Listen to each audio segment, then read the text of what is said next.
எல்லாமே நம்ம அறிஞ்சு நம்ம பிரஷர் மாத்திரை சாப்பிட்றத விட இல்லை, சில ஆட்களுக்கு அப்படித்தான். எல்லாத்தையும் அறியும் பொழுது அறிய அறிய என்ன வந்துடுது, பிரஷர் ஏறுது. எப்படி ஆகுமோ எப்படி ஆகுமோ எப்படி ஆகுமோ.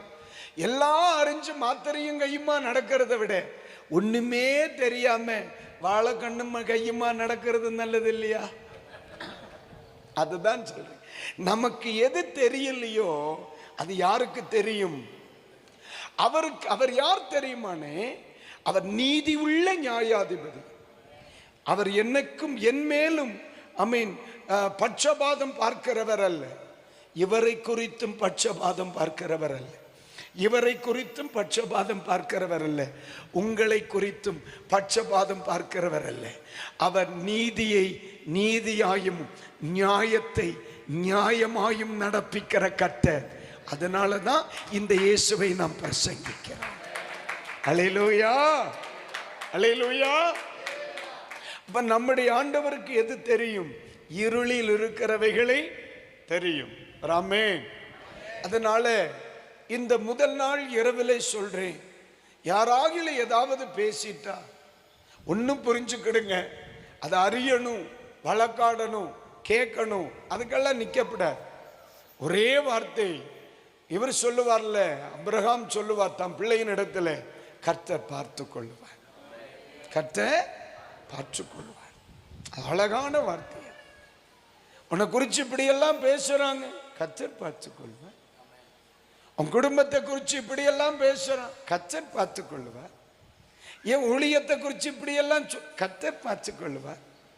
உன் குடும்பத்தை குறிச்சு பிள்ளைகளை குறிச்சு இப்படி தப்பா பேசுறான், கர்த்தர் பார்த்துக்கிடுவார். நான் என்ன பார்க்கறது?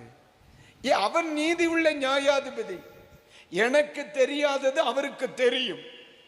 என் காதுகளுக்கு வராதது என் தந்தையின் காதுகளுக்கு சென்றிருக்கும். என் ஆண்டவர் அறிவார்.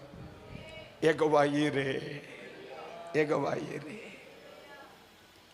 அதே மாதிரி தான் சொல்றேன், நீங்களும் பேசும்போது ஜாக்கிரதையா இருக்கணும்.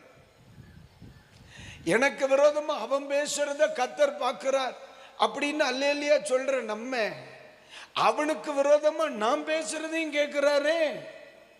ஏன்? ஆமாவா இல்லையா? அதனால நம்ம அடக்கி வாசிக்கணுமா இல்லையா?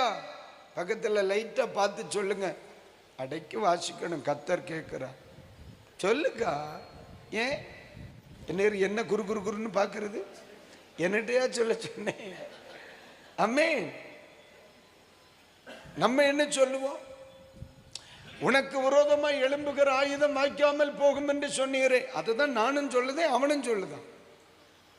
இப்ப நாம் பேசினாலும் தேவன் கேட்கிறார், என்னை குறித்து பேசினாலும் கர்த்தர் கேட்கிறார்.